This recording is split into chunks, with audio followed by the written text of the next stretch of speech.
If we don't handle the first meeting right, you know what happens, Steve? There's no second meeting. And if there's no second meeting, no deal.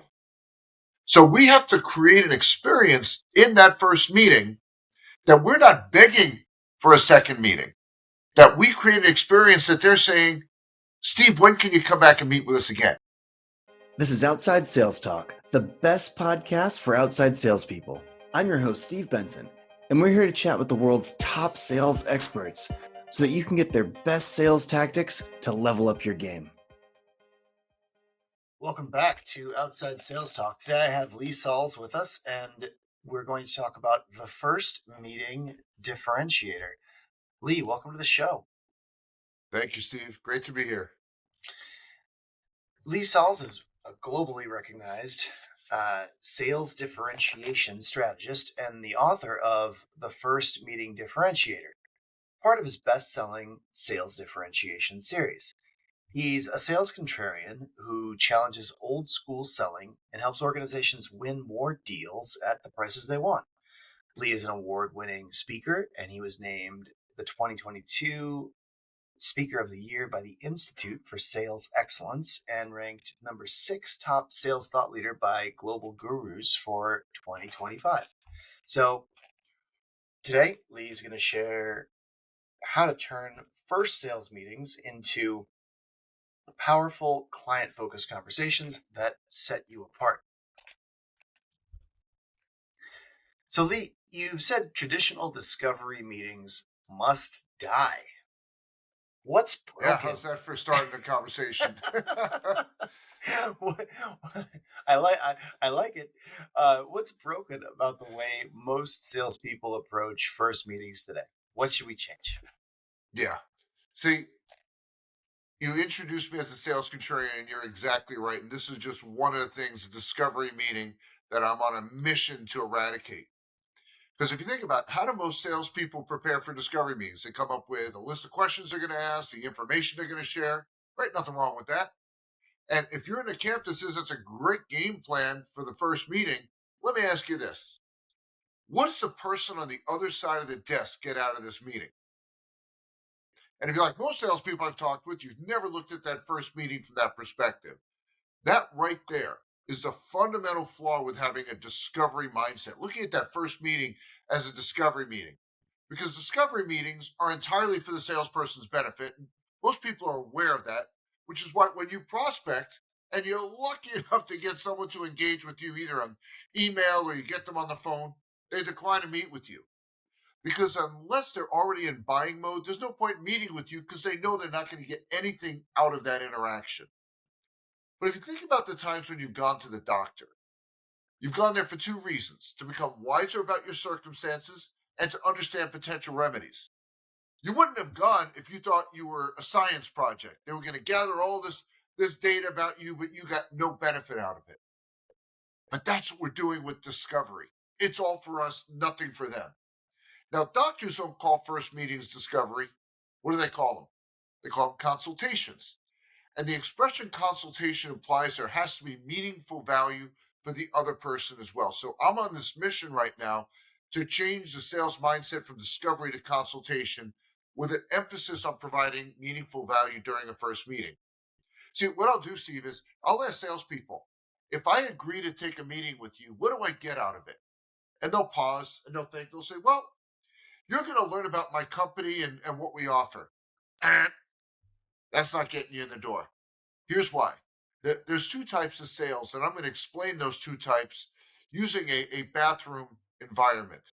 Now, I know, Steve, you got nervous, but allow me to explain. You ready? Let's do it. Okay. You buy toilet paper. I sell toilet paper, but you're buying it from my competitor. And I'm saying you should be buying my toilet paper because it's superior. That's a takeaway sale. That's what most salespeople have as a sales environment. The other type of sale, you buy toilet paper, I sell bidets. It's an alternative way of solving a problem. So, as I mentioned, most salespeople are in a takeaway sales environment, which means they already have a supplier. So you're reaching out to them, you're saying, meet with me, and I've got 400 things on my desk to do. And you're saying, put those aside and do it. And for a meeting, that I'm not going to get anything out of. Well, that's not going to happen.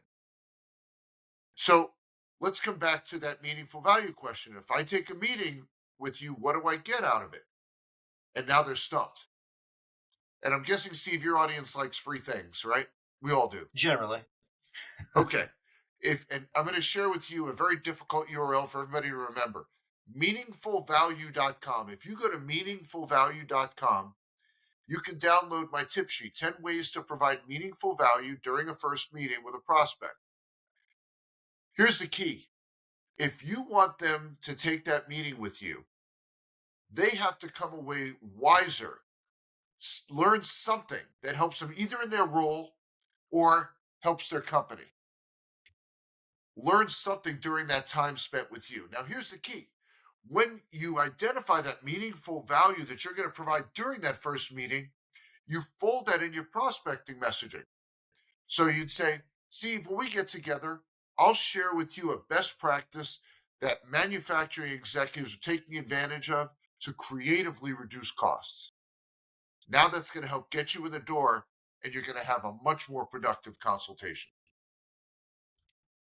That makes a ton of sense. I mean, I think it's probably just the nature of our game that people do discovery calls, and from their perspective, they're trying to, it's focused on what they want in their own minds. They want to Right. learn, they want to qualify this, they want to figure out, hey, where does this guy slot in?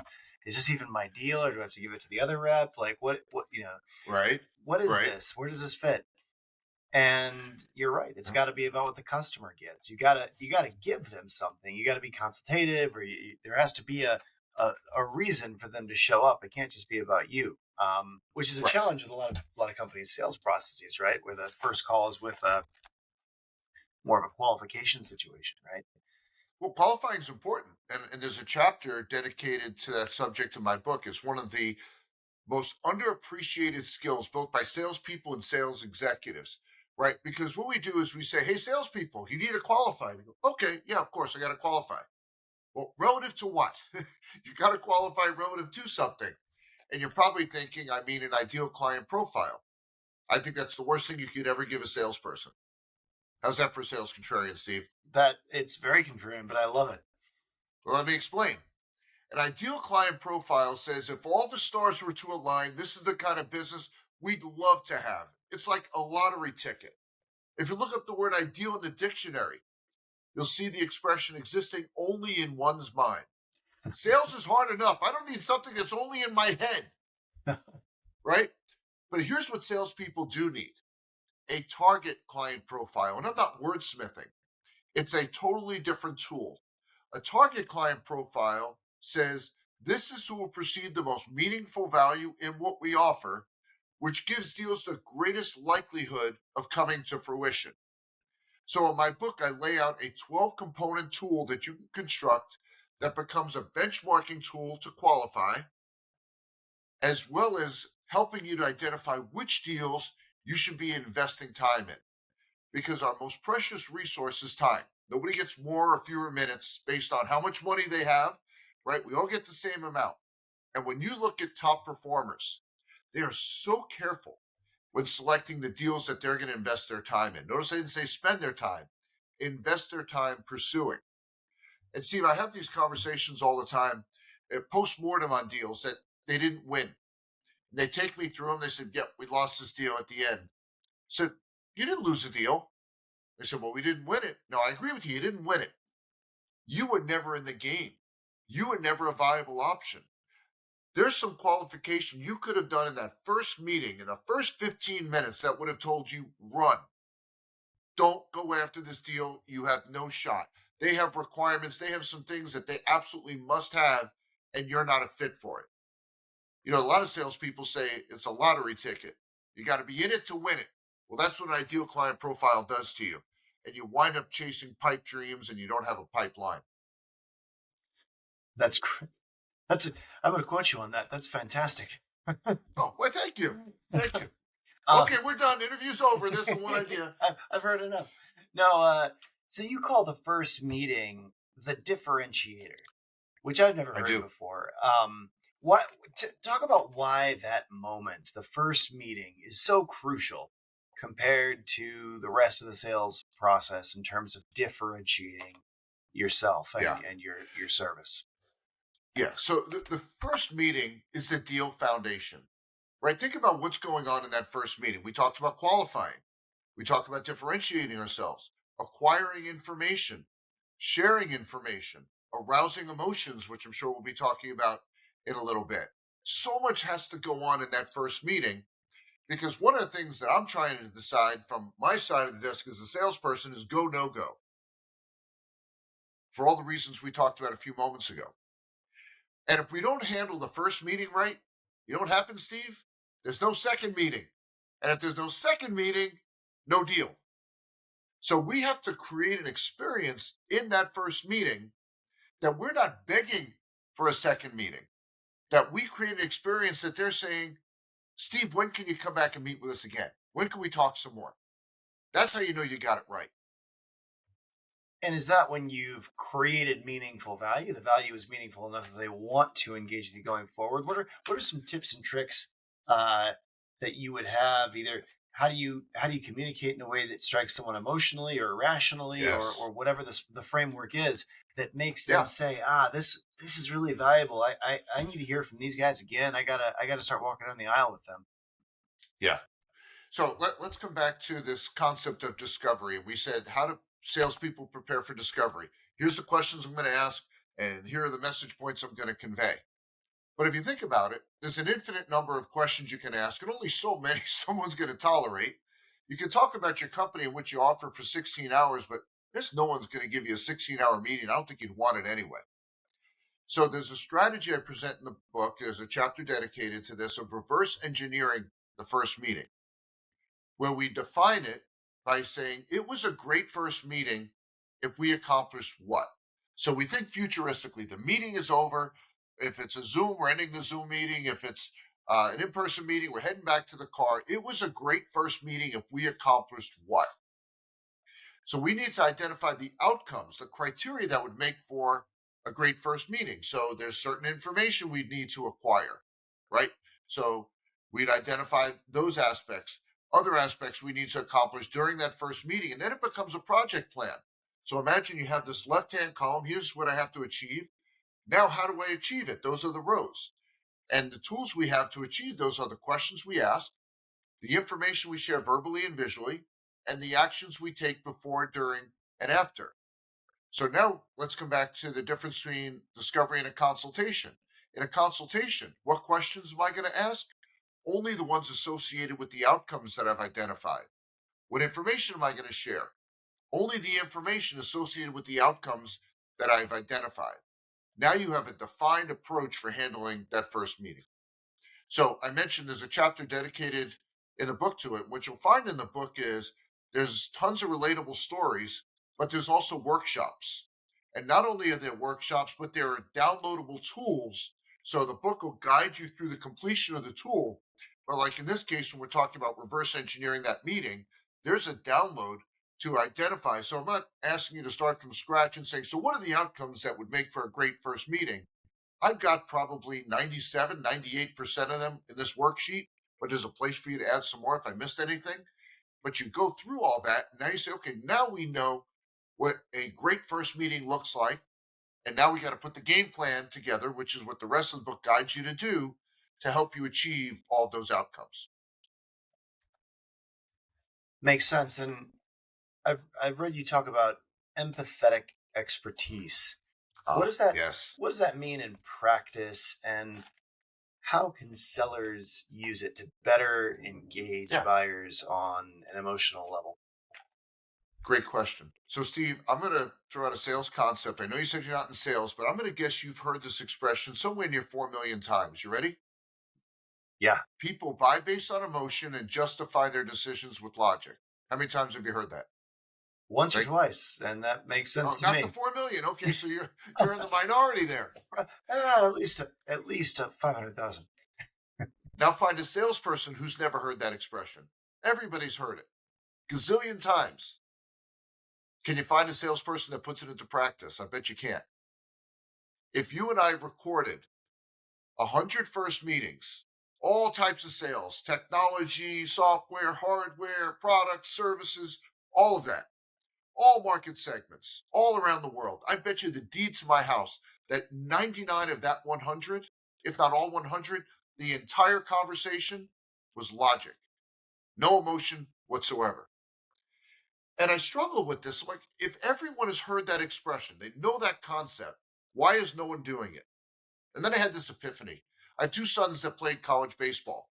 And I remember when they were first learning the game, Steve, coaches would say, now the name of the game is to hit home runs. And they'd smile and go, got it, hit home runs. But you know what? They didn't hit home runs until someone taught them how to do it. So we preach to salespeople. People buy based on emotion, justify their decisions with logic, and they go, got it.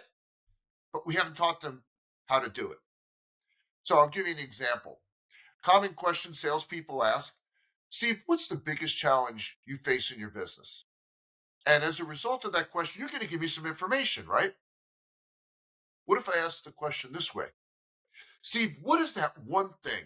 The one thing that has you pulling your hair out. You're like, oh, we got to figure this out. What is it? You felt that question, didn't you? We're just in a podcast interview, but you felt that. Yeah, And that's absolutely. what I'm looking. And that's what I'm looking for that other person on the other side of the desk to do as well. I want them to feel that question. And as a result, I don't want information back.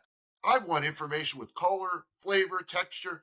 I want to know how they feel about that information because emotion is a deal energizer. When you look at deals where you go, wow, had a nice conversation with him, it never went anywhere. The deal fizzled out. I got ghosted. And what I found is one of the most common reasons for that is we didn't engage enough emotion in that meeting, if any emotion, to energize the deal. I'll share with you an interesting anecdote. One of my favorite all-time TV shows is Law and Order, not the spin-offs, the original. And it came back a couple of years ago as a reboot. There was an episode where the prosecutor was very frustrated with the case he was trying. He felt like he had all the facts to get a conviction, but he could tell the jury wasn't with him. So he goes to the district attorney, he takes him through the case, and the district attorney says to him, here's the problem with your case. It's all fact, no heart, and the jury isn't buying it. All logic, no emotion, and the jury isn't buying it. And I go, ooh, well, that's interesting. So attorneys are using emotion to affect decision making. Would that be really helpful in the sales world, wouldn't it? Now, Law and Order, they say, rip from the headlines, but of course I couldn't use that as a source for the book. So I interviewed a judge, a prosecutor, a litigator, and a trainer of litigators about ways attorneys use emotion to affect decision making. And the conversations were fascinating. The prosecutor said to me, when I'm trying a case, I'm going to take the jury on a journey. Say that fast 3 times. The jury on a journey from having the ability to convict to having the desire to convict. Think about the sales world, having the ability to contract with us to having the desire to contract with us. And the only way that happens is by engaging emotion. So he went on to say, if I have a firefighter on the stand, I'm not asking fact based questions. I'm asking questions like, what did you feel? What did you feel when you entered the building? I want that jury to feel like they were in that fire with the firefighter because we know emotion drives action.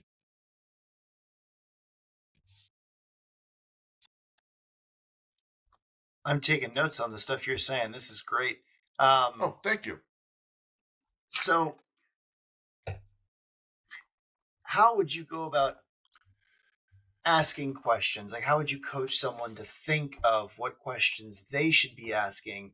Let's just say they're selling Mhm. a medical device, a Yeah. laser a laser that does something um, in surgery that is useful Mm. to a doctor. Okay. How would you coach that sales rep to um, what's the framework that you would coach them to ask questions in Hmm. such a way that would make someone go from having the ability to do something, the doctor obviously could buy your laser, to actually Yes. having the desire to doing it, and therefore because Mm. they have the desire, the emotional, it hits them at the emotional Yes. level, they actually take action.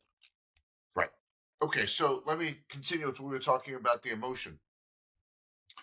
The sole measure of empathetic expertise is three words: they get me. And if you think about people you've done business with, particularly on a repeated basis, you'd probably say that about them. They get me. There's an old expression in sales that people buy from those they like and trust. You've heard that, right? But there's two other criteria. They buy from those that have solution expertise and also have demonstrated empathetic expertise. See, what's interesting is if you have solution expertise, but you're not likable, they don't trust you, and you lack empathetic expertise, you're not selling squat. But if you have empathetic expertise, you come across as more likable, they trust you more, and you appear to have a greater expertise of what you're selling than you actually do. And I have just countless stories of examples of this notion of empathetic expertise. And that's one of the things when we talk about reverse engineering that first meeting, on that punch list is an option, and the default is checked, that you've demonstrated empathetic expertise.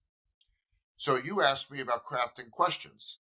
I want to craft questions that convey that I have solution expertise and empathetic expertise. And you're going to say, well, what questions should we be asking? And they're a function of the outcomes that we've identified. So I don't have this list of, let me give you a question that you should be asking. It's all a function of what do we need to accomplish during that first meeting. Makes I'll sense. take it a step further. Another thing salespeople have been told, back to the sales contrarian conversation we had. You present features and benefits. That's what you need to do during that first meeting. And there's a chapter in that book titled Features, Benefits, and Boredom. Features and benefits are the way you put people to sleep. Let me tell you, it's available in blue, and the benefit to that is you can match any color you'd like in your house because this blue goes with everything. Excuse me. Sorry, we're mid interview. I probably shouldn't be yawning. But the way we should be conveying that information is through stories. You embed the facts, the figures, the features, the benefits in well crafted client success stories. And there's a reason why salespeople are stuck with features and benefits. Sales leaders have not created what I call a deal pursuit story portfolio. If your company's been around a year, 5 years, 10 years, 20 years, 50 years, 100 years, there are great stories of deals that came to fruition. But if you hired me today, how would I learn those stories? You haven't documented them.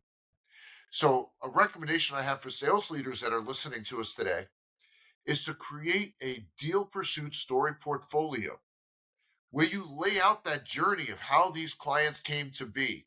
What challenge did they have? Who are they working with today, et cetera, and the solution that you created and the results from that solution. And you put that together in such a way that you can, during onboarding, teach this to your salespeople. Have them then share the story internally with the same excitement, the same passion as the person who sold that deal way back when, so that they're believable, that they're credible when they're sharing this. The thing that we're up against in sales is a study done by Herman Ebbinghaus. Have you ever heard that name? I have, yeah. So he was a researcher in the 1800s. He developed the forgetting curve. That sound familiar? That's That his claim to fame. that does sound familiar. Yeah, I've come across that before in some prior life. Okay. Here's what that study revealed, and it's still valid today. People forget 50% of what they learn within 24 hours and remember less than 10% of that a week later. So let's do the math here. You have a 1 hour first meeting, they remember about 6 minutes of it a week later. Ouch. Ouch. Makes sense. So here we are, trying to tell them everything, show them everything in that first meeting. And guess what? They think you showed them everything and told them everything, and they don't feel a need to meet with you again because you've done all that. And they remember 6 minutes of it a week later. So there's other studies that have been done around memory. And when it comes to retention, you are much more likely to remember a story with facts embedded in it than someone lecturing you on features and benefits. So we're up against that Herman Ebbinghaus story. A way that we can confront that and we can defeat that study is to share stories, relatable, memorable stories. That's one of the ways that you can be more memorable and also get subsequent meetings. And that's fantastic advice. It's funny. The bad news for Herman is that I forgot him, but he was. I talked about him in a video I did, and it must have been this must have been 8 years ago or something. It was a sales training video I did, Okay. and I only know this because I just looked it up in my Google Drive, and it was a Ah, meeting. It was a course called "Following Up After a Sales Meeting," and I talk about Herman Ebbinghaus kind of in the lead in to it. But I don't think I had anything as valuable to say as you did, like a way of solving it. Maybe I did. I'd have to read what I said. okay. I'd have to watch my video because the bad thing is even a meeting, even a video that you're doing with yourself, which is kind of like a meeting with yourself, I guess. Sure. Yeah. You still forget most of it. That was Absolutely. That it is very doesn't true. it doesn't speak well to us humans in our competition with AI because that doesn't forget anything. I just all I had to do was Google my Google my own drive. so so the computers aren't forgetting. Good news, bad news, I guess. That's Uh, very true. so can you change like one reason people are asking fact based questions and they're kind of anchored in fact. We find ourselves as salespeople anchored in fact based stuff. I think is because that's kind of the world we live in, right? Like Hmm. I'm not lying to you. I'm telling you things about this thing. It does do this. It is this color. It is blue. Sure. Like I think we're drawn towards the fact based world. We are. How can we pull ourselves out of it or turn those things that we have to talk about as facts into emotions? Is the answer stories there as well? So there's a couple of pieces. Let's come back to the questions part. This is an assignment I gave a group earlier today. Sit down and make a list of the fact based, the logic questions that you're currently asking. Which ones are there an opportunity and a necessity to turn into emotive questions? So, not every question needs to be turned into an emotive question. So, which ones is there an opportunity that it can be turned into an emotive one? And it would be a really good idea to do it. That's the necessity part. So, you make a list of the questions, identify the ones that meet those two criteria, and then develop emotive questions. And by the way, you can use ChatGPT for help with that, right? So that's going to help you with crafting the emotive questions that you need to energize your deals. In the book, I lay out a framework for storytelling and how to construct the stories in a way that they're memorable, that the person gets it and understands the features and benefits part because they're embedded in the story. We all love well crafted stories. Think back to when you were a child, get in bed and mom and dad would tell you a story. We all love that. But every one of us hates to be lectured. And that's what a feature and benefits presentation is. It's a lecture. It's probably a good lesson for all of us to go on ChatGPT and just ask it about what are success stories that a customer of XYZ product or someone purchasing Yeah, lasers in my earlier example. What are some ways that a doctor could be successful after purchasing a laser that people use on their I don't know face or whatever? there you go. Like what you know, and then map your actual customers to those stories. Be like, oh, you know who had that experience of upselling their existing customers with with this laser is that doctor. Yeah, He was getting X percentage of Botox patients to also do lasers. That's probably a good exercise for us. well, Steve, see, the problem is our generation, we've been conditioned to, if you find a shortcut, you're doing it wrong, right? If you use Cliff Notes way back when in school, how dare you not read the whole book, right? Use Cliff Notes to get the salient points, the main points, and the teachers would go out of their way to create quizzes and tests that the answers were not in the Cliff Notes. Or your math teacher would say, you can't use a calculator. You're not always going to have a calculator handy. I got a calculator anytime I want. What are you talking about? So our generation, when we talk about Chat GPT, there is this little bit of you feel like you're cheating and you're not. You're being smart. You've got a tool that is able to make you so much more prepared for first meetings or any part of the sales process just by using it. Yeah, absolutely. I even in business school, which is yeah, I graduated in 2006. We still weren't allowed to use calculators, and it was like, but cal- eh, in the real Right, world, I should be able to use Excel on this test. I mean, in the real world, don't I get Excel? right. Do I not? You want me to do this with my fingers? Like Yes, I'm not that yes. good with my fingers, but See, you know what's great what is kills me is you see these TikTok videos come up. We were all taught, all these different ways to do math, and it was like this convoluted process. And there's all these shortcuts that they never told us that you see now in all these videos that give you the same answer, just as reliable. Like, well, that would have been helpful to know many years ago. so many things about life today would have been helpful before. I mean, That is very true. there's now a piece of Very true. software for everything you're doing, and it does it better and faster. There's an app Right. for that. That's you, be, given. Yeah, I've been talking to people about these clever little apps for that for 15 years or so, and well, more than that if you count other apps that I've worked with in prior lives when I worked at Google, etc. But like, it's it's amazing how often they're like, "Ugh, I can't imagine how much time I have done what this thing does by hand. I can't. Yes. I don't want to start Yes. with I'll be talking to some VP of sales or something, and they'll be like, I spent 15 years doing this stupid thing by hand that we're talking about getting for the reps. Like, do you know how much my life wasted?" I was like, it's like it, Hmm. it's like yeah, me too, man, me too. But there's so many things like that, right? Like Yeah. it's There are. amazing. It's amazing how much of the the hard annoying things and it's like with coding.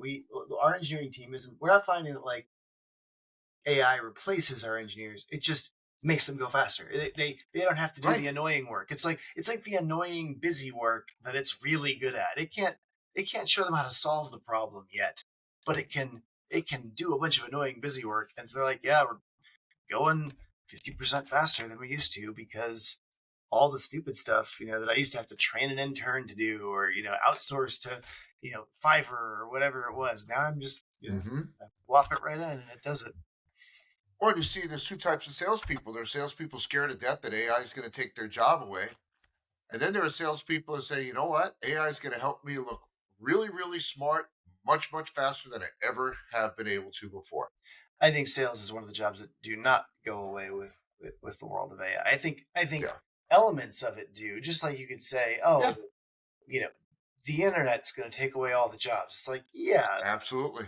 I bet my sales reps do spend less hours doing demos because if you want to see the product, we have the perfect demo on the web already. Actually, I guess it's a Right. it's a demo of the product 3 years ago, but it's just missing a few features. But it's more or less we were just talking about how we got to update that. But it's like Write that. I was going to say, write that down. You got some homework. yeah, I knew, but like it's like a 20-minute demo done perfectly, edited fast, like everything perfect, right? So do reps do fewer demos because that exists and it's been watched, I don't know, 30,000 times or whatever, right? It's like, yeah, they've done 30,000 fewer demos, but that's not the part of the job they wanted. They got to spend Right. that because the person already showed up being like, no, I saw it. I understand what it does. I want to talk about XYZ problem, or I want to talk about, can I apply it like this? Or I want to talk about, it's like they're already 60% of the way through but Right. it's the annoying 60%. The good stuff is still left, like the Yes. so I that's I that's how I see a lot of things in sales going with I think a video is kind of a good example of the types of it's like, yeah, I don't have to research this company for 2 hours before I go and when I'm writing the Yeah. proposal, I can get my answers very quickly on what I need. Correct. That's right. It's hard to read financial statements. It's real easy to ask ChatGPT about the company's financial statements. Like, tell me about. Right. What do they mean? Tell me. Right. I don't want to see the financial. Tell me what you see in the financial statements. That's what I Hmm. want to know. Absolutely. So it's it's a brave new world out there. You It talk is. about consultation cliffhangers. Yes. Share what one of those sounds like in a real world conversation. Teach us about Okay. consultation cliffhangers. Sure. So let's talk about what the concept is first. A cliffhanger. So TV shows all the time. In that last episode of the season, they'll do something. And one of the most famous examples of a TV cliffhanger is Dallas from the 1970s. Who shot JR? Right? You see the end of the episode, JR getting shot, and you don't know who did it. And you wondered all summer long, and everyone was pontificating who did it. And the producers and the advertisers and everyone else associated with the show was saying, yes, everybody's talking about it.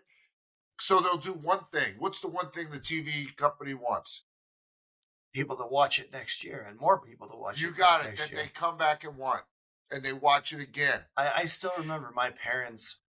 I wasn't allowed in the room when this was happening, but they were watching Falcon Crest and Dallas together. I still remember that. Yes, that's I was right. probably like 7 years old or something. It was like Yes, one came yes, on yes, at yes. 7 and one came on at 8 or something. I don't remember, but it was like this whole period of time when my sister and I had to like sit in the kitchen, Exactly. amuse ourselves. So the conversation around a consultation cliffhanger. Let's come back to Herman Ebbinghaus. They remember less than 10% a week later. So you don't do everything. You don't bring everyone. You don't show every sample you have in that first meeting because they're not going to remember it. But everyone's gonna remember Break. me in the kitchen waiting for Falcon Crest to end. That's true. That's true. So Stories, what I see, stories. See, examples. yes. So what in the unless you're expected to walk out with a deal with an order in that first meeting, you know there's going to be multiple stages. So if you bring everybody, I got my compliance person, I got my operations person, I'm going to show them the demo, I'm going to bring samples of stuff, everything. Why should they keep meeting with you? There's nothing left. You've done everything. So maybe you make the CEO visit the second meeting. The demo is not the first meeting, it's the second meeting because in that first meeting, again, we talked about the outcomes to acquire all the information needed to personalize a demo. Let's not rush the consultation. Let's not rush the demo because we're also up against the forgetting curve. You show them all this again, this much is going to stick. So let's not try to accomplish too much. The overarching goal of that first meeting is to pique a high enough level of interest that they want to see you again. That doesn't mean you do everything. That means you do enough so that they want to continue interacting with you. That's the key. That's so the cliffhangers, the consultation cliffhangers, are planned strategies to end that meeting so that they're saying, when can we talk again? Not me, them. The prospect saying to me, when can we get together again? When can we meet again? That's how you know you get it right. Yeah, and I've employed this on my team, and I think this is really important. And I think if you just think about it, everyone can do it. You've got something in your back pocket. Um, for at least for me, it's less about like, oh, we withheld this piece of information. We've got something more interesting for you next time. I think that can definitely work, but I like to Hmm. have something to give them, or to give someone who's on the buying decision making team. So the two plan strategies that we use to kind of inform people, oh, like, well, to just, Hmm. I guess, get kind of to get them back on the phone, but also just to give them something and something to look forward to and a reason to pull more people in. uh First is we have like a an analysis, like a spreadsheet, basically a complex spreadsheet that Right. adds up all the places that a sales team gets value from the software, right? Like it adds, oh, Hmm. well, you're going to save this much on gas, and you have this many people, and so you're going to save this much on, so save this much time. You're going to save this much. All Every little thing is all broken down in the spreadsheet in a way that you can then turn around and give it to your CFO and be like, these are hard costs saved. This is where we're going to, this is where we're going Hmm. to sell more, which is valuable to the revenue. Obviously, this is this. But it really delineates it and breaks it all down and tries to tie it back to their financials. And like, so Hmm. a lot of times people will want to do that because they're like, well, yeah, if I want this stuff, and I know that I've got to sell it to the guy that has all controls the purse strings, right? Because usually we're talking Yes. like the VP of sales, so they've got to like extract the money from the CFO, right? So Right. True. so they so that is one strategy that's gone really well. And the other Now, is, Steve, you didn't use this expression, mhm, but you did meet the objective. Peak a high enough level of interest that they want to continue meeting with you. yeah, yeah, yeah. Right. That's that. That's what you're describing is it's to accomplish that objective. Yeah. So either because, yeah, yeah, absolutely. And just giveaways are great for that, like informational, and and maybe these aren't hitting emotionally right, but if people are like, for people that want the thing, and if you're like able to um, help them get it pushed through their process on their side that they know they have to Hmm. go through, that's helpful. And the other thing we'll do is that has worked really well is we give giveaways, right? Like the the thing that we'll do is we mostly have our main project thing, right? But we also have other things, and one of those other pieces of software that we built is like territory balancing. And so we'll give Okay. people just like a free territory balancing. We'll run their data through our system and let them rebalance their territories and play with the thing. And that offer of, hey, well, you can just use this, we'll just do it with you, for you, you can, and then you'll have it, it's cool. It's cool to see what would software say is balanced, what ideas would you get from that. Whether you buy it or not, you can Right. see the result, and that Right. will get people to engage, right? They're like, oh, I'm so i I guess both of my things, it's a hey, it, I'm giving a reason for the next meeting, and the reason is you're going to get X, Y, or Z. And so I think people can look around for what you can give people that engages them and gets them to keep going with you. Because Yes. sure, it's like, and a lot of times it's like free consulting of some type or free expertise, Hmm. like. But as a Hmm. salesperson, you're often an expert in their business, right? Like if you sell to dentists, they don't talk to 30 dentists a week. You talk to 30 dentists a week. And Right. sure, That's right. you're selling, you know some dental equipment or gel or something, but you also know about, like, other things that dentists have problems with, like Hmm. you've heard other dentists complain and solve their problems about their scheduling software, even though you don't sell the scheduling software. You sell fake teeth, Right. right? You sell dentures. You know about scheduling software. So bring your expertise, or develop expertise in something. Like if you just ask people, what are your problems that have nothing to do with me, and they'll tell you, oh, well, this, Hmm.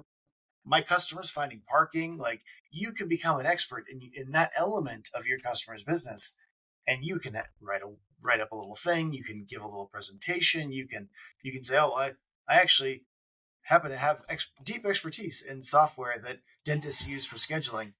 Happy to, next time I'm here, I'll totally, I'll take you through it. And it has nothing to do with Hmm. what I do at all. I don't, I don't have a horse in the game, but I'll give it to you. But giveaways are great like that, I think. As long as it's relevant to them, yes. Yeah. Yes, I agree with you. And the piece again that you left out is go to ChatGPT. If I want to know the biggest concerns dentists have today, I can find out in about 2 seconds. Yeah. Great point. And if I want to be more specific, the biggest concerns dentists have relative to scheduling today. Hmm. You can just keep building out that prompt, And you can learn this. And then when you're getting together with a dentist, again, back to this notion of empathetic expertise, see, one of the things that we continually hear from dentists is they really struggle with this notion of scheduling. This happens, that happens. What's your experience been? You come in, they go, okay, this guy understands dentists. They get me. Yeah. So smart. Well, let's assume that your first meeting has gone well.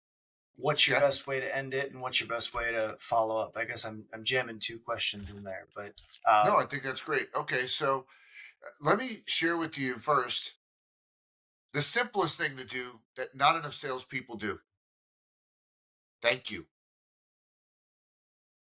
They had 400 things on their desk to do. They put those aside to invest those minutes with you. So start off by thanking them for investing time with you. And then if you believe the question has gone well, I like to ask what I call a blank canvas question. How did we do today? How did we do today? And I'm looking for them to say something back. I'm so glad we got together. This was a great use of time. I call that the meaningful value test. If you get that response back, you're on your way. So that's a key. But there's something that salespeople don't do.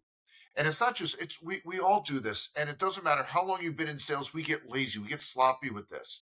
So, Steve, let's say we've just had this great meeting, everything's gone well, wrap it up, and I go, yeah, so Steve, I'll email you next week and we'll schedule a time to pick up the conversation. No! I got Steve right there. His calendar is right here. Right then and there. Any meeting that's gone well has to finish with two things: a defined next step and a scheduled interaction. No promises to call next week, email next week. It has to finish with that. I get asked all the time, Lee, what's the secret to not being ghosted? And I'll tell you one thing that I found that I do it in my own business and I've coached clients to do it. Nothing eliminates it entirely, but it's exponentially better than what they're doing today, which is if you have a scheduled next meeting and you send the invite for that meeting, it's a good chance they're going to show up. But if you leave it to, yeah, I'll ping you next week and we'll schedule time to pick up the conversation, you're just saying, ghost me, please ghost me, because that's what you're going to get. So that meeting has to end with a defined next step and a scheduled interaction. yeah, And I'll add one more piece to that meeting ending. Another way to combat the forgetting curve. Steve, I'm going to send you an email later today. The subject line is going to be recap. And I'm going to summarize our conversation here today. Now I'm not relying on Steve to remember everything. I'm going to put the key points in that email to remind him of what I want him to remember of our time spent together. I should say invested together. And in the book, I lay out the framework for putting that recap email together. that's fantastic advice. And I think So, whenever you can tell them what you're going to do next and then do it next, so I think absolutely finish meetings with a defined. Here's what we're going to do next. Try to get that schedule on their calendar right then, and find out the best way to communicate with them is another thing that really yeah, helps. Like, hey, right, this is what I'm gonna do right. next. Is email is email the best way to do this, or should I text you? Should I talk to your administrative assistant? What's the best thing to do? Yep. I think that's. But when you're together, lock in that next interaction. Yeah. If it's a call, it's an in-person, lock it down. And you will see exponentially. If you have issues with ghosting, if you start doing that, or if your sales cycle is becoming protracted because it takes a while to, when you said, I'm going to reach out to you next week, but it takes them 3 weeks to respond to you. If you want to shorten your sales cycle, have that discipline. And you may need to have a post-it right by your computer to remind you of those two things: scheduled next interaction, defined next steps. Love it. Well, as an actionable takeaway, what's one way that salespeople can start transforming their initial meetings starting tomorrow? Well, one thing they can do is they can go on Amazon and they can get this for themselves. That's First right. Meeting Differentiator, little commercial. Well, and just uh, to clarify, like Lee's book it came out yesterday, right? Like, it hit yesterday, yeah, and Steve, I'm really touched by this. I have a whole process I go through when I develop a book, and one of the things that I do early on is I get involvement from not just people like me, but salespeople, sales leaders, executives. And my question is, what have I not addressed in this book that you would expect a book like this to address? It's part of the editing process. And as a result, at the end of this, and they're all included in the book, I have over 120 endorsements for the book before anybody was able to purchase it. It's people that do things like what I do for a living.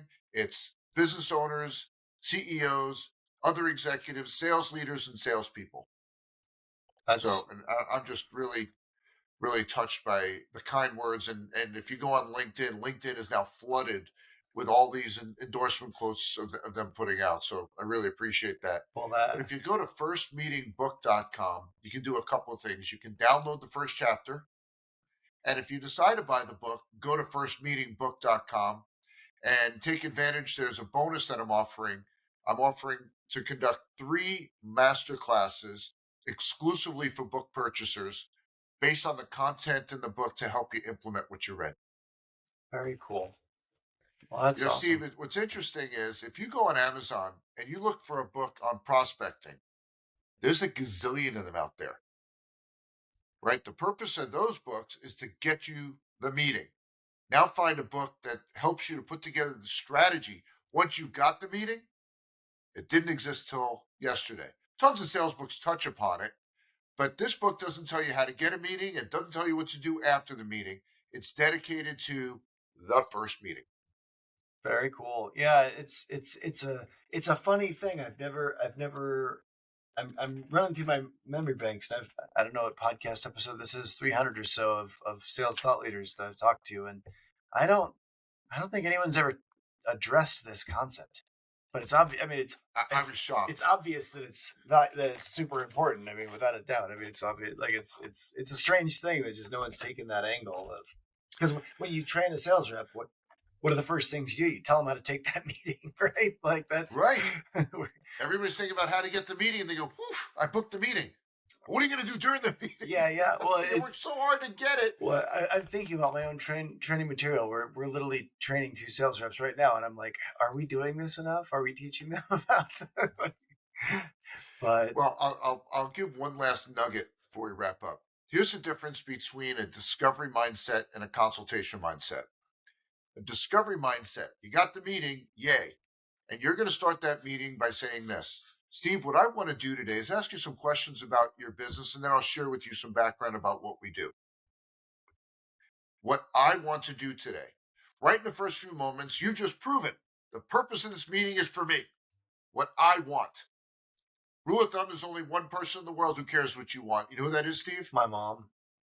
That's it, your mom. That's it. You're the first one ever to get it. Your mom. No one else cares what you want. But what if we started that meeting this way? This is a consultation. Steve, for this to be a great use of your time, what do you want to make sure we talk about here today? I've just conveyed, I'm genuinely interested in making sure you get meaningful value out of this interaction. You know what the other thing that question does, Steve? It tells you what they care about. The entire course of this meeting has just been defined because they just said, here's what's important to me today. We make sales so much harder than it needs to be. It's an open book test, Right? It's not like right? For college. this to be a great use of your time, what do you want to make sure we talk about here today? Yeah. Why? It's a version of the "Why are we here?" question, which I've always loved. Like, oh, what are we supposed to? Why are we here today? You know, I mean, what made you Yeah, want to take a meeting with one of our yeah, with someone from our company? Like, what are we? What was interesting to you about all this? It's especially like when I used to work at IBM, it was really important because we had like 5,000 products. Like hmm you have to be like, why'd you want to talk to me? right, I right. hope it's about something I know something about, because if it's about servers, I'm in trouble. But, well, cool. I'm going to try to summarize the Okay. knowledge that you've dropped for us in about 2 minutes here. So, a lot of knowledge here today. So unless a person is already in buying mode, they have no reason to meet with you, especially today, right? The information's on the internet. So If you have a discovery mindset and that's your approach to that first meeting, you're right. No reason to meet with you. right. So discovery meetings are and having a discovery mindset, it's all for the salesperson. You're Mhm. in like you have to ask yourself, what does the prospect get out of this meeting? And you want to change from a discovery mindset to having a consultation mindset. That's right. Prospects need to come away from meetings with something meaningful and valuable for themselves. And they have to think they're getting something meaningful and valuable in the next meeting to do a second meeting. Create a target client profile. And the keyword here is target, as opposed to ideal. This is who will give you this is who you'll get the most meaningful value. Um, and it's also, these deals are most likely to come to fruition. They're going to get the most value from your product. So it's not ideal, which is, a pipe dream, which you had a great saying about, but I didn't write it down, unfortunately. But it was a great saying about. Pipe dreams versus pipelines. Yeah, yeah. I mean, there's so much we could do with that. That could have been another title for your book. I really like that. Uh, so the first meeting is the deal foundation. You're creating an experience in the first meeting, and you're not begging for a second meeting. Um, you want to reverse engineer the first meeting. You ask yourself, it was a great first meeting if we accomplish what? And only ask questions that get the outcome that you identified, and only share information based on getting that outcome. Like if this person was going to walk away being like, that was a great first meeting, what did you have to talk about? What did you have to share? Emotion drives action. Ask questions that make your prospects feel something. So you could say, Mr. Customer, what is the one thing that has you just pulling your hair out right now? And you want to make people have the desire to work with you by doing that, as opposed to just the ability to work with you. So you're touching on what's really wrong, what's really bothering them. It's memorable, and it touches emotion, and people act on emotion. Ask questions that demonstrate empathetic expertise. Make people walk away from an interaction with you saying they get me. And too many people don't focus on that, and instead they just focus on being experts in the solution that they have. So you don't want to just rattle off features, which is all about your solution. You want to embed those features, embed those benefits that people would get from your features into a well-crafted story about customers having success with the product or service. Stories are much more relatable and much more memorable. You can use consultation cliffhangers, and this is, don't show everything in the first meeting. You want to peak at a high enough level of interest so that people want to see you again. It's kind of like a first date. If there's nothing more that was interesting That's to right. tell, then why would they go on a second date? You can use ChatGPT to do research that you might have, in a prior life 5 years ago, done in discovery calls. Now you can show up knowing that stuff, right? At the end of the first meeting, not enough people say thank you. And a great follow up is, how did we do today? And any meeting that has gone well has to end with a defined next step and a scheduled next meeting. Send a summarized meeting recap email afterwards, and include the things that you want the prospect to remember from the meeting. So Lee, this has just been fantastic. Where can our listeners read more about your work? Obviously, your book. Hmm. But how else can they read more about your work? Reach out to you. Yeah. First of all, I have tons of videos out on all the social media platforms. I'm on TikTok. If YouTube, I have a channel. If you look up Lee's Lessons, you'll find those there. My website is Sales Architects, ARCHITECTS, so it's plural.com, salesarchitects.com. But you can learn more about me, learn more about the book, and again, the bonuses we talked about, as well as download the first chapter at firstmeetingbook.com. Fantastic. Well, this has been a great episode of the Outside Sales Talk. If you like the show, definitely give us a review on wherever Apple or Spotify or wherever you're listening from. Super helpful. And if you work in the field in field sales, I know you'll love Badger Maps. You've heard about that before. Get a free trial at badgermapping.com. And if you can think of any other sales reps who would benefit from learning the things that Lee's taught us today, I mean, it's hard to imagine many salespeople who weren't. And I haven't heard this take before. It's really pretty cool. Share the love and forward this on to those people that you think it'll be useful to. But Lee, I appreciate you coming. Thank you, Steve. This was awesome. Great Yeah, fun. absolutely. Take care until next time, everybody. Very cool. Awesome. Very cool. Um, Steve, thank you. I really appreciate it. yeah, thanks for coming. I really appreciate it as well.